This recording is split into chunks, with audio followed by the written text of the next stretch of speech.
గతంలో గ్రామాల్లో ఉన్న పరిస్థితి ప్రభావం లేదా భావజాల ప్రభావంతో కొంతమంది యువకులు అడవిబాటు పట్టారు.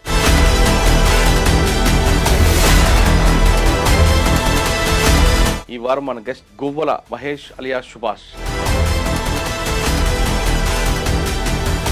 బర్నూర్ అవుట్ పోస్ట్ మీద అటాక్ ఎలా జరిగింది? దక్షిణ తెలంగాణ మావోయిస్ట్ పార్టీ మొత్తం చేసిన దాడి. ఎందుకు మన్నూరు ఎందుకు ఎంచుకున్నారు? అవుట్ పోస్ట్ అని అంటే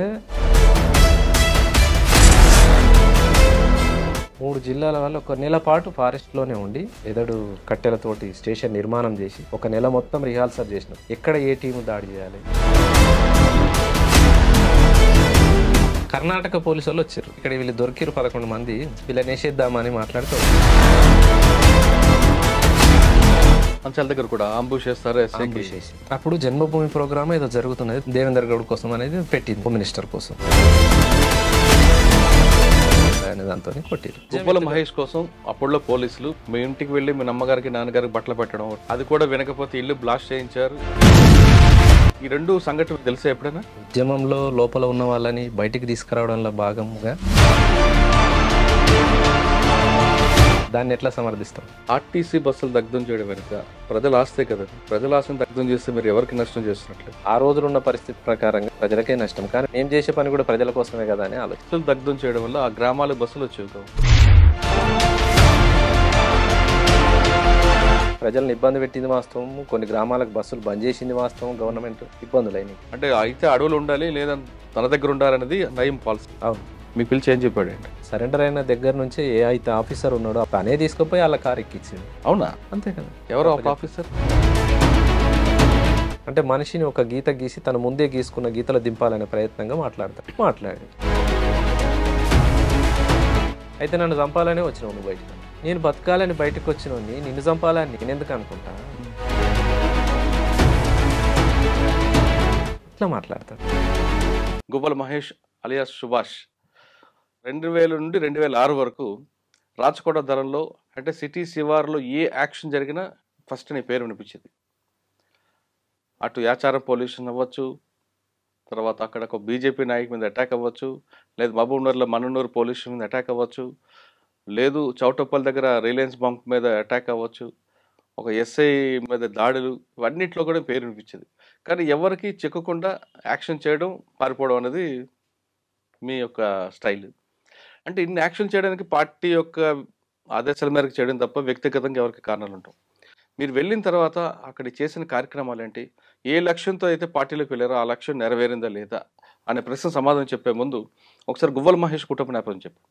అన్నమాది రంగారెడ్డి జిల్లా ఇబ్రహీంపట్నం రాయపూల్ గ్రామం. మేము అంటే పేద కుటుంబమే.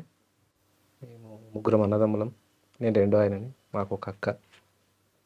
నేను రాయపూర్లోనే 10th వరకు చదివిన. 10th అయిపోగానే 2000 లాస్ట్ మూమెంట్లో వెళ్ళిపోయాను. ఎందుకు అంత ప్రభావం ఏం చేసింది? ప్రభావం అంటే మా ఊరికి వచ్చేసి రాచకొండ దళానికి ఒక 5-6 కిలోమీటర్ల డిస్టెన్స్ దూరం అంతే. మైదాన ప్రాంతమే మా ఊరు అయినా కూతవేడు దూరమే రాచకొండ. కాబట్టి ఎప్పటి నుంచో అంటే 80ల ప్రాంతం నుంచి రాచకొండ దళ మూమెంట్ ఇదంతా నడుస్తున్నది. ఆ ప్రభావం మా ఊరి మీద ఉన్నది. అట్లే మాతో పాటు మా ఇంటి పక్కన ఇల్లు కానీ ఇంకో ఇల్లు కానీ ఇంకా మా చుట్టాలు తెలిసిన వాళ్ళు వీళ్ళందరి దగ్గరికి దళం వచ్చిపోతుండే. అట్లా పరిచయం ఉంది. అందులో భాగంగా మా బావ ఆరుట్లైన ఒక అతను ఉండే, మా సొంత రిలేటివ్ బాబాయ్ చిత్తపురం అశోక్ అలియాస్ పాండు మననూరు దాడిలో చనిపోయాడు తాను. ఆయన ఆర్ఎస్యు ఉండి 7th నుంచే ఆర్ఎస్యు పరిచయాలు మాకున్నాయి. ఇట్లా లింకప్ అయ్యి అట్లా వెళ్ళిపోతుంది. ఫస్ట్లో మీరు దళంకి వెళ్ళినప్పుడు మీకు బాధ్యులు ఎవరు? ప్రభాకర్ కమాండరు. ప్రభాకర్ అంటే అది మన భవనం శ్రీనివాసరెడ్డి. మీరు వెళ్ళేసరికి దళంలో అంటే తెలంగాణ వైపు రాచకొండ దళం అనేది బాగా యాక్టివ్ ఉండేది. పార్టీల ప్రభావం ఎలాగుండేది అప్పుడు? అంటే పరిస్థితులు ఏ విధంగా ఉండేవి? మీరు వెళ్ళి తీసుకున్న మీరు ఎక్కడైతే ఏ దళ ప్రభావం ఉందో ఆ గ్రామాల పరిస్థితి ఎలాగుండేది అప్పుడు? పరిస్థితులు అంటే ఒక రకంగా అంటే భూస్వామ్య వ్యవస్థ ఉండేదా? కొంత మార్పు అంటే ఇప్పటితో పోల్చుకోలేం, కానీ అప్పుడున్న పరిస్థితులు నక్సలిజానికి కానీ తిరుగుబాటుకు కానీ అనుకూలంగానే ఉన్నాయి. రాచకొండ ప్రాంతం అంటే ఎక్కడ పేరినా అమ్మో అట్లా అన్నట్టు ఉండేది. అంటే పార్టీలు ఎలాగుండేదండి అప్పుడు? పార్టీ కూడా బాగానే ఉంది, విస్తృతంగానే ఉండేది. ఎక్కడ ఏ గ్రామానికి పోయినా ఆధారణ ఉండేది. రిక్రూట్మెంట్ అట్లే ఉండేటివి. ప్రజా సమస్యలు ఎట్లా వచ్చి చెప్పుకునేటోళ్ళు. ఏ గ్రామానికి పోయినా విస్తృతంగా కలిసేవాళ్ళు. మీరు పార్టీలు వెళ్ళేసరికి ప్రజల సమస్య మీద ఎక్కువగా దేని మీద ఫోకస్ అంటే కరువు దాడులు జరిగాయి, అవును. భూ పంపిణీ జరిగింది. ఈ రెండిట్లో దేనికి ఎక్కువగా ప్రాధాన్యత ఇచ్చేవారు అప్పట్లో? అంటే నేను రిక్రూట్ అయ్యే నాటికి కరువు దాడులు చేసినాం కానీ భూ పంపిణీ అనేది అప్పటికే ఆగిపోయింది. మ్మ్. 2000 కంటే ముందు భూ పంపిణీ ఉంది కానీ 2000 తర్వాత అసలు భూ పంపిణీ అనేటివి లేవు. అంటే ఆర్థికమైన పోరాటాల వైపు ప్రజల్ని మొగ్గు చూపొద్దు అనేది ఒక తీర్మానం ఒకటి ఉన్నది పార్టీది. మ్మ్. అట్లా భూ పోరాటాలు తీసుకోలేదు. ఎందుకంటే భూ పోరాటాలు తీసుకున్నా అవి ప్రజల చేతిలో నిలబడట్లేదు అనేది రాష్ట్ర వ్యాప్తంగా సమీక్ష చేసి పార్టీ అటువైపు పోవద్దు అనేది. వచ్చా. అంటే భూమి పంచుతాం కానీ వాళ్ళకి పట్టాలు ఇవ్వలేం కదా మనం. అవును.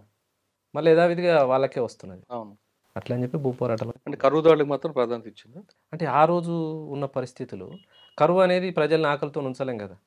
ఒక దగ్గర టన్నుల కొద్దీ రైస్ మిల్లర్లు ఉండేటిది, దొరల దగ్గర ఉండేటిది, పెత్తందారుల దగ్గర ఉన్నాయి కాబట్టి ప్రజలకు తక్షణంగా మనం అందించాల్సింది. ఆ విధంగా మంతన్ గౌరెల్లి కాదు మొండి గౌరెల్లిలా కరువు దాడి చేసినాం. చేసి బియ్యము మీరు ఉన్న టైంలో మొండి గౌరెల్లి, ఆరుట్ల అవును ఈ రెండిట్లో చాలా పెద్ద కరువు దాడి జరిగింది. అవును ఒకసారి వాటిని రివీల్ చేయండి.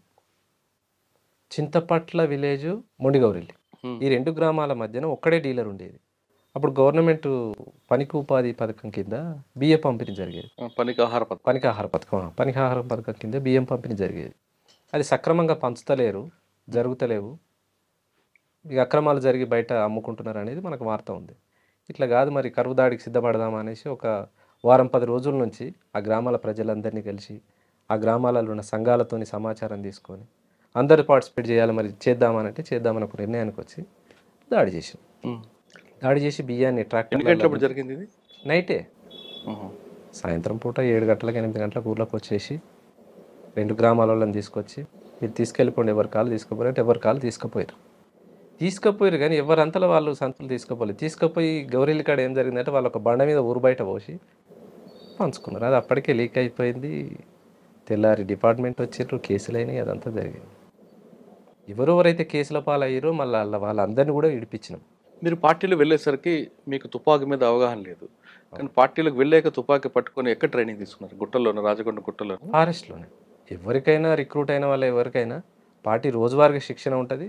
3 నెలలకో 6 నెలలకో మిలిటరీ క్యాంప్ ఉంటుంది, పొలిటికల్ క్యాంప్ ఉంటుంది. పొలిటికల్ క్యాంపులో పొలిటికల్ శిక్షణ ఇస్తారు, మిలిటరీ క్యాంపులో మిలిటరీ శిక్షణ ఇస్తారు. ఈ రెండిట్లో దేనికి ఎక్కువగా మీరు ఇంట్రెస్ట్ చూపించేవారు? రాజకీయ వైపు వెళ్ళేవారా, లేదు తుపాకీ పట్టుకొని వెళ్ళాలనుకున్నారు? అంటే నేను ఇంట్రెస్ట్ చూపిస్తాం అనేది ఏముండదు. పార్టీ పార్టీ ఆదేశం ఏదైతే చేయమంటారో దానికి వెళ్ళాల్సిందే మ్మ్. ఎవరమైనా. నేను ప్రస్తుతానికి రాచకొండ ప్రాంతం, నేను ఇక్కడనే పని చేస్తా అంటే కుదరదు. మ్మ్. పార్టీ నిర్ణయానుసారం నువ్వు వేరే రాష్ట్రం పోవాలన్నా పోవాలి, వేరే జిల్లాకు వెళ్ళాలన్నా వెళ్ళాలి. అచ్చా. అంటే రాజకీయము మిలిటరీ 2 మిళితమై పొలిటికల్ లైన్లానే వెళ్ళాలి తప్పితే మిలిటరీ ఆధీనంలోకి రాదు. ఓకే. మీరు పనిచేస్తున్న టైంలో కరువు దాడులు చేశారు, అంత బాగుంది. కానీ ఆ ప్రాంతం మంచాల, యాచారం, ఆదిపట్ల ఆ ప్రాంతంలో రాజకీయ చైతన్యం లేదు ప్రజల్లో అప్పట్లో. వాళ్ళకి రాజకీయ చైతన్యం కల్పించడానికి ఏమైనా పార్టీ నిర్ణయం తీసుకున్నప్పుడు? భూ పోరాటాలు కాకుండా కరువు దాడులు చేసినాం. ఇంకోటి గ్రామాలలో ఏ